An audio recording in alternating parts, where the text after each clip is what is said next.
Hi, I'm Leonard Pittaway, a member of the Ford Model Railroad Club. Our club was established in the late 1990s by a number of Ford employees that loved model railroading. As you can see, we have a typical layout that shows both the HO and O gauge sides. Our club is a portable club. We travel and do different setups at different locations. Our layout is roughly 25 by 25, or we can extend it to 25 by 50, depending on how many pieces we put in there. Each piece is such that it can be used on either side of the layout, an HO side or an O gauge side. Each piece is a unique module. Some of the modeling on the HO side resembles a lot of the Dearborn area of the old Amtrak station, the big tire on I-94, and other things that are unique to the Dearborn area. We do have specifications. If you are wanting to build a module, we can give those to you, and the specifications require that each section of the module is able to bolt up to any piece in the layout. The assembly of our layout requires bringing each module in, installing legs, leveling the modules, plugging in the electricity, and installing the track. This here picture shows our corner, our trestle corner, which is being installed. Here they're assembling the pins that are going into the connection on the tracks.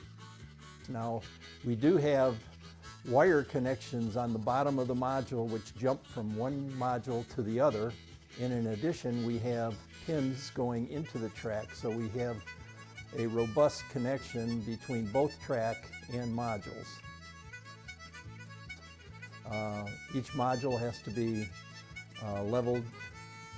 Some modules are, or some layouts I should say, are more difficult than a typical flat floor layout.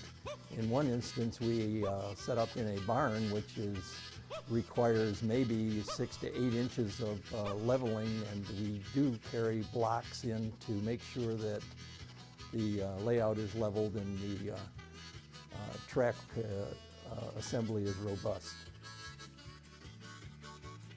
Here's a member installing the Amtrak station that it's the old station now in Dearborn. The Dearborn station now has just been built and opened outside Greenfield Village in the Dearborn area, but this is a layout of the old Amtrak station up the line where the Amtrak trains stopped prior to Greenfield Village. Now, once the layout is totally put together, everybody gets excited to find out whether the O gauge or the HO gauge is in running condition, first or last. It's kind of a challenge between the HO people and the O gauge people.